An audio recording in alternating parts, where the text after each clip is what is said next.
যে ছেলেটা ঢিল মারলো অভিষেকের ঠিক এখানে এসে লাগলো, ভয়েজারে আটকে গেল, সেই ছেলেটা গ্রেফতার হয়েছে? এখনো গ্রেফতার হয়নি।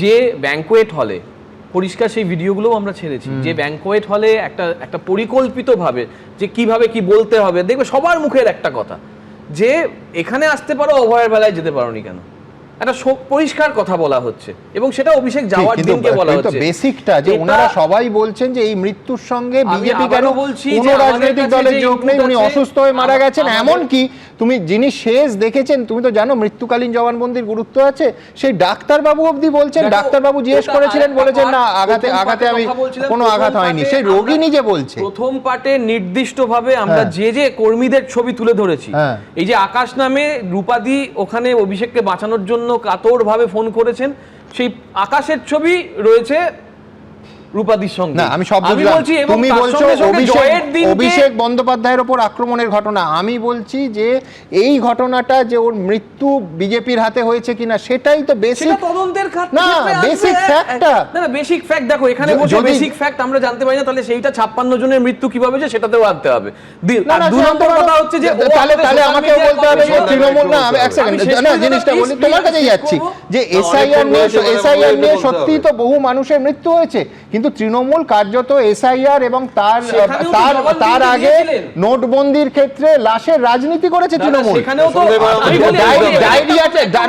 ডায়রিয়াতে মারা গেলেও তৃণমূল কাউন্সিলর গিয়ে বলেছেন যে এসআইআর এর উদ্বেগে মারা গেছে, দিনের পর দিন এই জিনিস হয়েছে।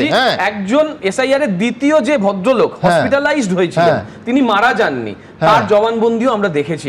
না আমি তো আবার বলছি এসআইআর এ তো প্রচুর মানুষ উদ্বেগে মারা গেছেন, কিন্তু আমি বলছি তৃণমূল সেটাকে নিয়ে রাশের রাজনীতি করেছে, সংখ্যাটা 20 হলে 120 বলেছে, দিনের পর দিন এই রাজনীতি আমরা বিস্মিত হই না। তৃণমূলের এটা চেনা রাজনীতি, তার কারণ মুকুল রায় তৃণমূলের শীর্ষ পদে থাকার সময় প্রেস কনফারেন্স করে বলেছিলেন যে গরমকালে ভোট হলে মীরা পান্ডের বাড়ির সামনে লাশ নিয়ে আমরা আটকে দেবো দরজা। তৃণমূল লাশের রাজনীতি করে, এটা আমার কিছু বক্তব্য আছে, বিজেপি কিনা এত কথা বলছে। দেখুন অভিষেক ব্যানার্জি কবে সেই কর্মীর বাড়িতে যাচ্ছে, আপনি খালি টাইমগুলো দেখুন। যেদিন সিআইডি নোটিশ ধরাতে গেল এবং দেখা করতে বললো, তার একদিন পরে হঠাৎ করে অভিষেক ব্যানার্জির মনে হলো যে তার কর্মী আক্রান্ত হয়েছে বা মারা গেছে, তার বাড়িতে যেতে হবে।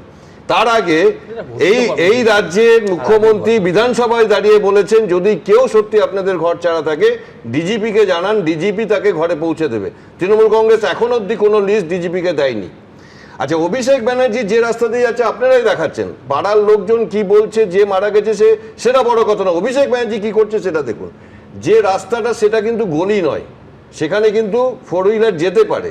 অভিষেক ব্যানার্জি এক জায়গায় গাড়ি থামিয়ে মোটর সাইকেলে উঠলো এবং মোটর সাইকেলে উঠে ওই ভিড়ের মধ্যে যাচ্ছে, এবং এই যে পাড়া প্রতিবেশীরা কি বলছে সেটার মধ্যে দিয়ে যাচ্ছে। এবার যাওয়ার পরে যখন এরকম একটা ঘটনা ঘটলো, অভিষেক ব্যানার্জি প্রথম কথা হচ্ছে বিজেপি করেছে। তো এই যে পুরো বিষয়টা, এই পুরো একটা শেষ কথা বলতে চাই, অভিষেক ব্যানার্জি ভালো করে মনে রাখুন, তৃণমূল এই বিজেপি কর্মীদের ভদ্রতাকে দুর্বলতা মনে করবেন না। আপনারা বিজেপি কর্মীদের ধৈর্যের পরীক্ষা নেবেন না। যেভাবে তৃণমূল কংগ্রেসের একদল কর্মী যেভাবে এই জিনিস করছে, এখনো বিজেপি কর্মীরা কিন্তু তাদের ধৈর্যের পরীক্ষা দিয়ে যাচ্ছে, কিন্তু দীর্ঘদিন ধরে এটা চলতে পারে না। না আমার এটা শুনে না বাবা শব্দটা ভেতর থেকে চলে বাবা তো আসবে, না বাবা তো আসবে, করো না দাদা, তার কারণ 21 পরে তুমি করেছো, এই তো তাহলে সেগুলো তো তোমরা ফাইল খুলবে কেন? 16 পরে হয়নি, 18 হয়নি। দেখুন পোস্ট পল ভায়োলেন্স একটা জিনিস, কিন্তু আমি রুট কজে ঢুকতে চাইছি যে সত্যিই কি সঞ্জু কর্মকার বিজেপির হাতে খুন হয়েছিল, আর সেইটা না হওয়াতে কোনোভাবে কোনো ফ্যাক্টর কাজ করেছে আমি জানি না। আমি আবার বলছি, যদি ডাক্তারবাবুর অংশটা না পেতাম, ডাক্তারবাবু সাক্ষাৎকার দিতে রাজি না হতেন, শুধু সাধারণ মানুষের বক্তব্য আনতামই না, কিন্তু যেখানে ডাক্তারবাবু বলছেন, তার রোগী বলেছেন তার কোনো আঘাত লাগেনি, সেখানে একেবারে পোস্ট পোল ভায়োলেন্সে মৃত এবং বিজেপির হাতে খুন হওয়া আমার সংশয় রইল বিষয়টা। আমি বলি 21 সালে আপনার স্টুডিওতে চিৎকার করেছি যখন পোস্ট ইলেকশন ভায়োলেন্সে একের পর এক বিজেপি কর্মী মারা যাচ্ছিল। আমি আপনার মনে থাকতে আমি চিৎকার করছি, কুণাল ঘোষ আমাকে করছে, সমালোচনা করছেন। আমি কিন্তু বলবো যে অন্ততপক্ষে নতুন সরকার এই ঘটনা ঘটার পরের দিনই অ্যারেস্ট করেছে, 5 জনকে অ্যারেস্ট করেছে। এবং শুধু তাই নয়, আজকেও মাননীয় মুখ্যমন্ত্রী শুভেন্দু অধিকারী প্রেস কনফারেন্সে দাঁড়িয়ে বলেছেন যে আইন নিজের হাতে নেবেন না, কোনো বিজেপি কর্মী কোনোভাবেই আইন নিজের হাতে নেবেন না। মানে যা কিছু হবে পুলিশের মাধ্যমে এবং আইনের মাধ্যমে হবে, অন্তত সেই দেখুন ইতিবাচক বার্তাটা দিতে পেরেছে। আমরা কি দেখে অভ্যস্ত ছিলাম?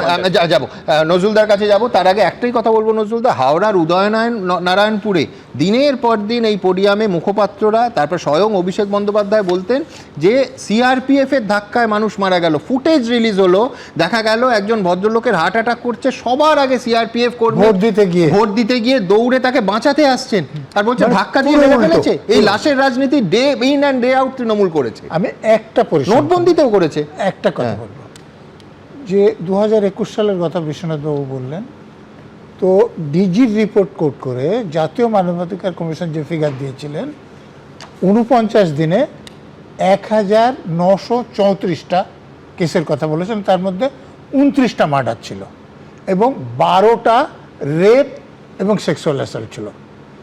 তো এখন এই যে প্রদীপ্তরা যেটা বলছে, কোটা মার্ডারের কথা বলতে পেরেছেন, আমি সত্য মিথ্যা বলছি না, তো তখন বিধানসভায় তো আমার কথাটা শুনুন, বিধানসভায় তো ডিজির কাছে লিস্ট দেওয়ার কথা ছিল তৃণমূলের, তোমরা তো ডিজির কাছে এরা দিতে বলছে, দিতে পারছে না, না হলে দেবে কোথায় থেকে? কিন্তু ডিজির রিপোর্ট থেকে তো জাতীয় মানবাধিকার কমিশন দেখিয়েছিলেন যে 29টা মার্ডার। তখন কোথায় ছিলেন আপনার তৎকালীন মুখ্যমন্ত্রী? বলেছিলেন একটাও ঘটনা ঘটেনি। আচ্ছা, আপনাদের তো লজ্জা করা এই উচিত। মুহূর্তে সবথেকে বড় খবর, এই মুহূর্তের বড় খবর, এমএলএ হোস্টেলে ঋতব্রত বন্দ্যোপাধ্যায় এবং সন্দীপন সাহার সঙ্গে বৈঠক করছেন শিউলি সাহা এবং জাভেদ খান। আই রিপিট, বারবার এই মুহূর্তে ছবি আপনারা দেখতে পাচ্ছেন, এমএলএ হোস্টেল, কিড স্ট্রিটের এমএলএ হোস্টেল, আমরা প্রত্যেকে জানি সেখানে ঋতব্রত বন্দ্যোপাধ্যায় এবং সন্দীপন সাহার সঙ্গে বৈঠক করছেন শিউলি সাহা, জাভেদ খান।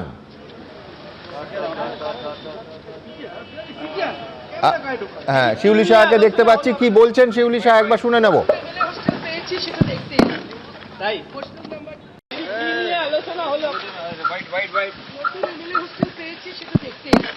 তাই কোশ্চেন নাম্বারটা কি কত এটা দেখতে, যাদের দুজনের সাথে দেখা হলো দুজনেই তো সাসপেন্ড হয়েছেন, পার্টি থেকে বহিষ্কার করে দেওয়া হয়েছে। এমনি দাঁড়িয়ে আছেন, কথা হলো, উনি বহিষ্কৃত বিধায়ক, বিধায়ক বহিষ্কৃত নয়, দল থেকে বহিষ্কার, দল থেকে দল থেকে বহিষ্কৃত, বিধায়ক বহিষ্কৃত নয়। আমি নতুন ঘর পেয়েছি, দেখতে এলাম, না কিছু না, আমি হাই হ্যালো করলাম, ওরা কিছু বললো না, ওরা এসছে কথা বলো।